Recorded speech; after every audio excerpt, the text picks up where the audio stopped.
Hello friends, नमस्कार and welcome to समाधान। साथियों, उम्मीद है कि आप सब अच्छे होंगे और साथ ही साथ आपकी स्टडी भी अच्छे चल रही होगी, क्योंकि देखिए आपको आपका टारगेट पता है कि 17 नवंबर को बीपीएससी एग्ज़ाम कंडक्ट कराएगी। टारगेट वो आपका 17 नवंबर ही होना चाहिए। उससे आगे आपको नहीं सोचना है कि एग्ज़ाम डेट बढ़ेगा कि क्या होगा, वो बात की बात है। टारगेट आपका 17 नवंबर होना चाहिए। अभी क्या है कि साथियों, बीपीएससी ने अभी अभी ऑफिशियल वेबसाइट पे, चूँकि 28 से फॉर्म भरना शुरू हो चुका है और कई सारी उसमें प्रॉब्लम्स भी आ रही है आपको फॉर्म भरते टाइम। जैसा कि अभी एडिट का ऑप्शन नहीं दिया गया है, तो आयोग को इस पे जल्द से जल्द निर्णय लेना चाहिए। हालांकि अभी अभी न्यू ऑफिशियल नोटिस जारी किया गया है आयोग की तरफ से और इसमें फॉर्म्स को लेकर के गाइडलाइंस दी गई है, साथ ही साथ चेतावनी भी दी गई है। तो क्या क्या सावधानी यहाँ पर बरतनी है, नोटिस के माध्यम से तो हम लोग जानेंगे ही जानेंगे। उसके अलावा जो एक्स्ट्रा सावधानी बरतनी है, जो मेरा एक्सपीरियंस है, वो आपको मैं बताऊंगा कैसे फॉर्म में त्रुटि करने से बचना है और किन किन सावधानियों को यहाँ पे बरतना है। और देखिए साथियों, मैं आपको सजेस्ट करूंगा कि आप बिल्कुल नकारात्मक सोच लेकर के तैयारी ना करें। आपके माइंड में कभी भी ये सवाल नहीं आना चाहिए कि मेरा रिजल्ट नहीं होगा। आइए यहाँ पर हम लोग नोटिस देखते हैं, लेकिन उससे पहले छोटा सा मैं आपको एक पॉजिटिविटी थिंग बताता हूँ। देखिए, जो सकारात्मक सोच होता है ना, वो आपकी मानसिकता को ढालने और आपके जीवन को बदलने में मदद करता है। सकारात्मक सोच की शक्ति अद्भुत है। जब आप किसी ऐसी चीज़ के बारे में सोचते हैं जो आपको खुशी देती है, तो जो आपका मस्तिष्क होता है ना, वो एंडोर्फिन छोड़ता है और ये एंडोर्फिन आपको खुशहाली की भावना से भर देता है। तो बिल्कुल पॉजिटिविटी के साथ में तैयारी करें और आपको एक रिजल्ट लेना है, इसी के सोच के साथ तैयारी करें। पूरी अपडेट को यहाँ पे समझिएगा। यहाँ पे देखिएगा, तो बीपीएससी ने नोटिस जारी किया है, मैं आपका ज़्यादा समय नहीं लूँगा। एकीकृत 17वीं संयुक्त प्रतियोगिता परीक्षा के ऑनलाइन आवेदन करने के पूर्व अभ्यर्थी निम्न बिंदुओं का अनुपालन सुनिश्चित करेंगे। अभ्यर्थी ऑनलाइन आवेदन फोटोग्राफ अपलोड करते समय अपने चेहरे को वेबकैम के ठीक सामने रखेंगे, जिससे सही से अभ्यर्थी का ही फोटो कैप्चर हो सके। देखिए, अब क्या है, फॉर्म में ऑलरेडी 69 से ही बदलाव हो चुका है। जब आप फॉर्म भरते हैं तो ऑनलाइन कैमरा से एट ए टाइम फ़ोटो आपका कैप्चर होता है।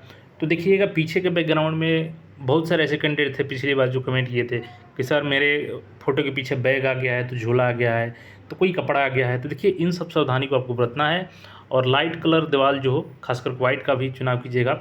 और वहाँ पे आप देखिएगा कि पीछे कोई दूसरा पिक्चर ना हो और वहाँ पे खड़ा होके, साथ ही साथ दिन में आप कोशिश कीजिएगा, रात में आप बिल्कुल कोशिश मत कीजिएगा। रात में उसका छाया बन जाता है, तो वो आगे आपको दिक्कत हो सकता है एग्ज़ाम में। ये चीज़ हो गया। और बीच में पूरा चेहरा आपको आना चाहिए, तिरछा फ़ोटो नहीं आना चाहिए। फ़ोटो कैप्चर करते समय चेहरे पर समुचित प्रकाश रहे और पर्याप्त रोशनी के जगह पे आप फ़ोटो क्लिक कीजिएगा, जिससे कि चेहरे का एक बैकग्राउंड पर छाया नहीं बने। बिल्कुल रात को तो आपको करना ही नहीं है। थर्ड नंबर पॉइंट देखिएगा, अभ्यर्थी किसी प्रकार के एसेसरी जैसे चश्मा, टोपी, मास्क, मफलर इत्यादि पहनकर कैप्चर फ़ोटो को अपलोड ना करें। बिल्कुल आपके चेहरे पर ना तो चश्मा होना चाहिए, टोपी, मास्क, मफलर, ये कुछ भी नहीं होना चाहिए। अभ्यर्थी उपरोक्त वर्णित बिंदुओं को ध्यान में रखकर सुस्पष्ट फ़ोटो अपलोड करें, अन्यथा भविष्य में फ़ोटो सुधार का मौका नहीं दिया जाएगा। देखिए, आपको इसमें कोई एडिटिंग का मौका नहीं दिया जाएगा फ़ोटो अपलोड करने के लिए दोबारा, एक बार सबमिट कर देने के बाद। तो सावधानी तो ज़रूर आपको बरतना होगा।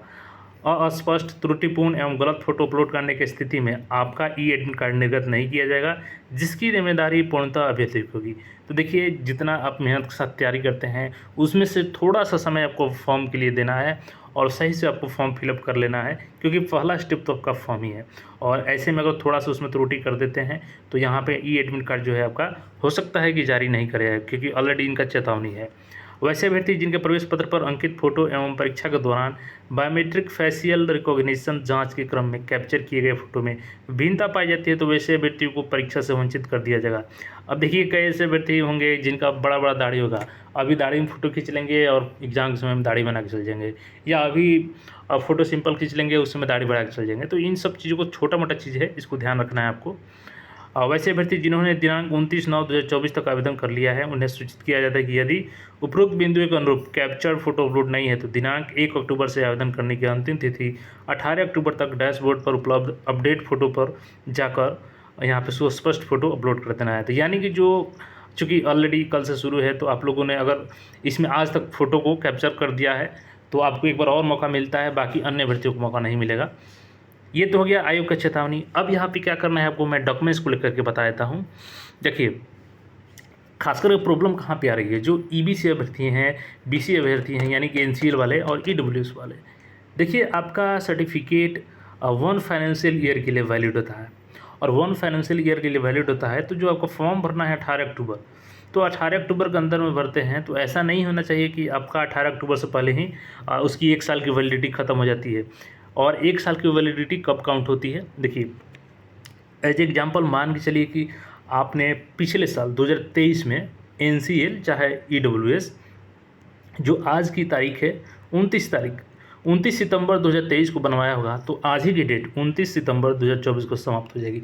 यानी कि पिछले साल जिस डेट में, जिस मंथ में आपने बनवाया है, उसी डेट और उसी मंथ में आपका इस साल समाप्ति हो जाएगा। तो देख लें कि अगर आपका डॉक्यूमेंट्स 1 साल के अंदर का नहीं है, ज़्यादा हो रहा है, तो आपको करना कुछ नहीं है, सिंपल आपको उसको वेरीफाई करवाना है सर्विस प्लस वेबसाइट पर जाकर के, वहाँ से रिन्यू हो जाएगा।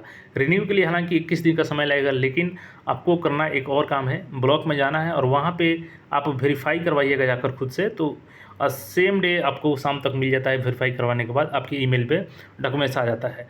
तो इसके लिए आपको थोड़ा सा रिस्क नहीं लेना है, बिल्कुल सही डॉक्यूमेंट्स अपलोड करना है। और बाकी आपका जो ग्रेजुएशन की सर्टिफिकेट की बात करें, तो सर्टिफिकेट नहीं है तो प्रोविजनल तो ज़रूर होगा, आपका प्रोविजनल को अपलोड कर सकते हैं। बाकी अन्य कोई क्वेरी हो तो भी आप कमेंट करके पूछ सकते हैं, और चैनल पर नए तो चैनल को सब्सक्राइब करके जुड़ जाएं, और बिल्कुल जी जान लगा दीजिए इस बार, और इस बार अफसर बन के समाज में योगदान दीजिए। बहुत बहुत धन्यवाद।